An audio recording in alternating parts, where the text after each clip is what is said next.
If I personally were to have more than 15 friends online, I'm lying to myself. And I know I have that online. I think this is our idea of trying to make friends, is adding complete strangers that seem like we'd get along, but then finding out these strangers are strangers for a reason. Um, everybody wants to be in your life, but who do you call in a crisis? Who do you call to bail you out of jail? Who do you call in an emergency and actually get a response from them every time? I'm not saying that we should have these expectations of everybody. Of course, everybody knows it's good to be self-sufficient, but the reality of the situation is nobody is completely self-sufficient. Everybody depends on someone else.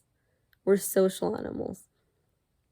But I think we got the numbers wrong, is all we're doing. Because we got the right idea. We do want to socialize. We do want to have different people that we can go to for different situations. And we all have strengths that, are very unique.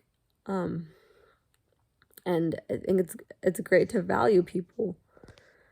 But valuing people I don't think has anything to do with abusing people or lying, manipulating to get what you want out of them. I think it would be very easy to live in a world where people just actually help you because they really want to. And I think that happens more often than not. And it's a contagious thing. So if all it takes is one person to do a good deed. And next thing you know, everybody's in a good mood left and right. Like it just spirals, and then all it takes is one person to do something immoral or illegal or whatever you want, anything that is in the opposite direction of love, that is towards fear. And everybody starts walking back towards fear again too. It's so highly contagious.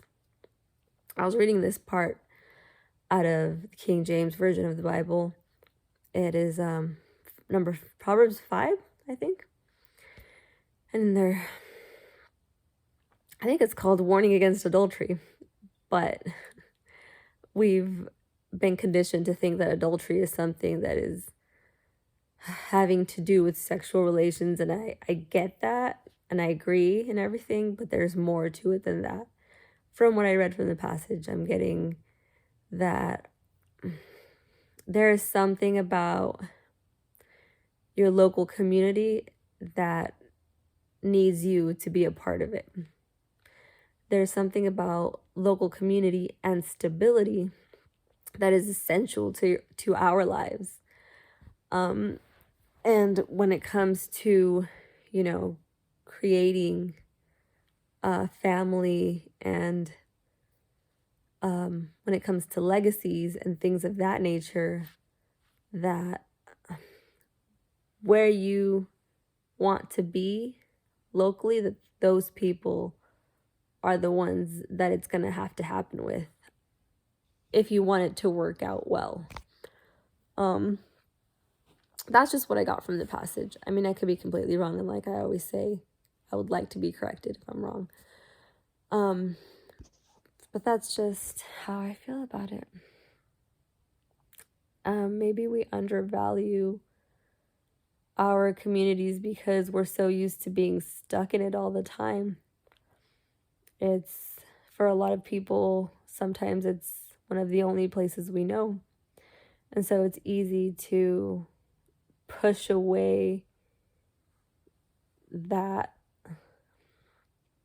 And it's not that we're pushing away, it's not that we're trying to push away the people that love us the most. It's that there's an innate desire in everybody to want to explore and discover everything there is to discover, so that they can make an educated decision versus one that is based on lies.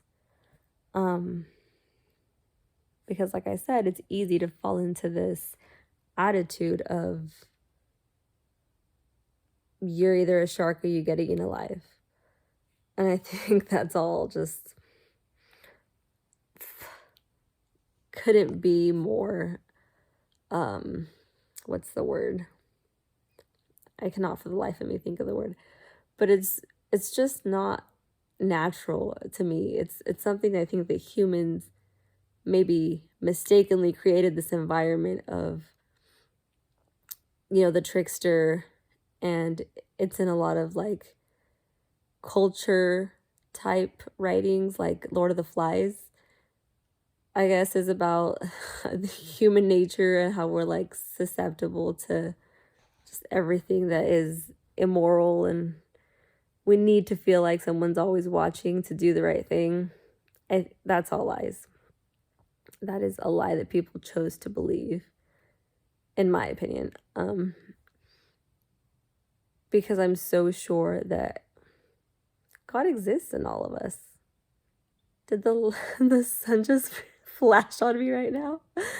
Oh, that is so adorable. I swear I didn't. This is out the window. So cute. Anyway, it's not about your situation or your past as much as it is what you're focusing on. So if whatever we focus on, our attitude will acclimate to that. I don't know if I'm using that word correctly, but our attitudes are listening all the time. So if you smile, even if you don't mean to smile, just fake it till you make it.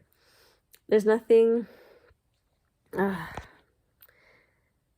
feel like maybe we worded it wrong, because there's nothing fake about smiling. You have a desire to do it, so why not?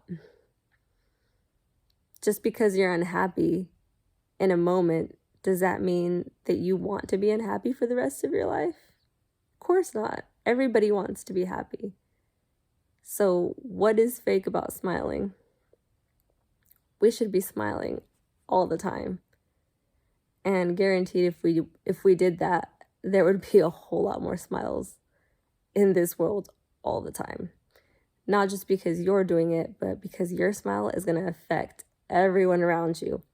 And their smiles are going to affect everyone else around them, and so on, for the rest of their lives.